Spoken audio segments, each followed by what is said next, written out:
नमस्कार. आज आपण एका खूपच महत्त्वाच्या आणि तितक्याच इंटरेस्टिंग विषयावर बोलणार आहोत. लहान मुलांना सण आणि उत्सवांबद्दल कसं शिकवायचं, आपल्या संस्कृतीची ही सुंदर ओळख त्यांच्यापर्यंत कशी पोचवायची, चला जाणून घेऊया. आपल्या सगळ्यांसमोर, म्हणजे पालक असो किंवा शिक्षक, एक प्रश्न नेहमीच असतो की एवढ्या लहान मुलांना विविधतेत एकता ही मोठी संकल्पना सोप्या शब्दांत कशी समजावून सांगावी. हे एक मोठं आव्हानच आहे, नाही का? पण याचं उत्तर इतकं अवघड नाहीये. खरं तर मैत्री बालमनाशी या पुस्तिकेत आपल्याला एक खूप छान, सोपी आणि प्रभावी कृती सापडते. चला तर मग बघूया काय आहे ही कृती.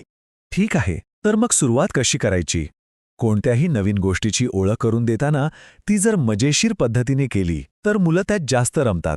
त्यामुळे शिकण्याची तयारी करताना मजा आणि उत्साह खूप महत्वाचा आहे. हे बघा, पुस्तिकेत किती छान सुरुवात दिली आहे. थेट मुलांच्या आवडीच्या गोष्टी, फटाके, नवीन कपडे, मिठाई अशा प्रश्नांनी सुरुवात केली की मुलं लगेचच आपल्या गप्पांमध्ये सामील होतात आणि त्यांचं लक्ष वेधलं जातं. आता फक्त गप्पा मारून कसं चालेल? या गप्पांना कृतीची जोड द्यायला हवी. आणि त्यासाठी आपल्याला काही साहित्य लागेल जे मुलांसाठी सणांचं एक अख्खं रंगीबेरंगी जगच उलगडेल. इथे सगळ्यात महत्त्वाचं आहे ते म्हणजे फ्लॅश कार्ड्स, म्हणजे ही चित्रकार्ड. बघा ना, दिवाळी म्हटलं की डोळ्यासमोर दिवे येतात, ईद म्हटलं की शिरकुर्मा आणि नाताळ म्हटलं की सांता क्लॉज. ही चित्र बघितली की मुलांना सण ओळखायला किती सोपं जातं. आणि हो, फक्त चित्र नाही, तर काही खऱ्या वस्तू पण हव्यात, जसं की पणती, राखी, रंग. जेव्हा मुलं या वस्तूंना स्पर्श करतात तेव्हा तो सण त्यांच्यासाठी खरंखुरं जिवंत होतो. तो अनुभव त्यांच्या मनात पक्का बसतो. चला, आता आपण याच्या सगळ्यात महत्त्वाच्या भागाकडे वळूया.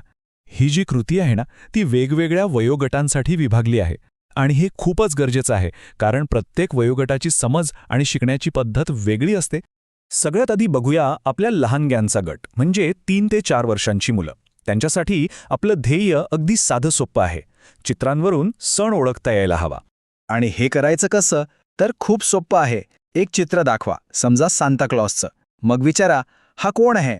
आणि मग त्यांना उत्तर द्यायला मदत करा, नाताळ. बस, त्यांच्या डोक्यात चित्र आणि सणाचं नाव पक्क बसतं. आता थोडं पुढच्या लेवलवर जाऊया. 4 ते 5 वर्षांचा गट.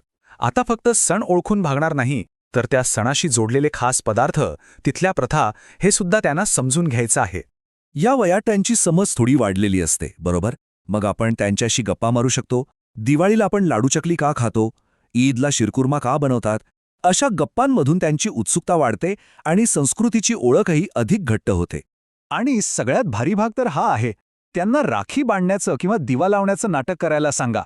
कल्पना करा, लहान लहान मुलं एकमेकांना राखी बांधायचा अभिनय करतायत किंवा जपून पणती लावण्याचं नाटक करतायत.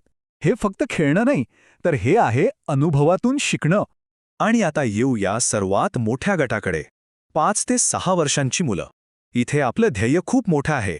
विविधतेत एकता ही जी संकल्पना आहे ना, ती त्यांच्या मनात रुजवायची आहे.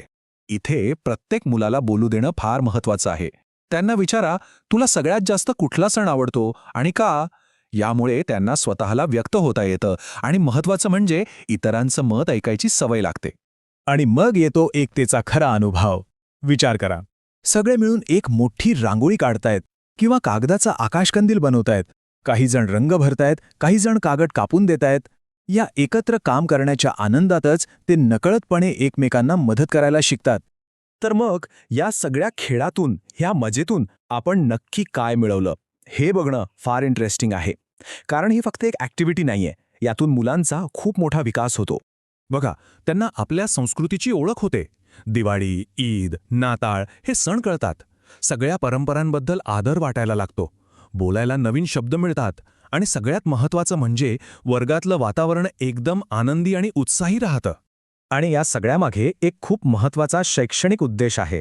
ही कृती खास करून कॉम्पिटन्सी गोल 4 म्हणजेच मुलांच्या सामाजिक आणि भावनिक विकासाला चालना देण्यासाठी बनवली आहे.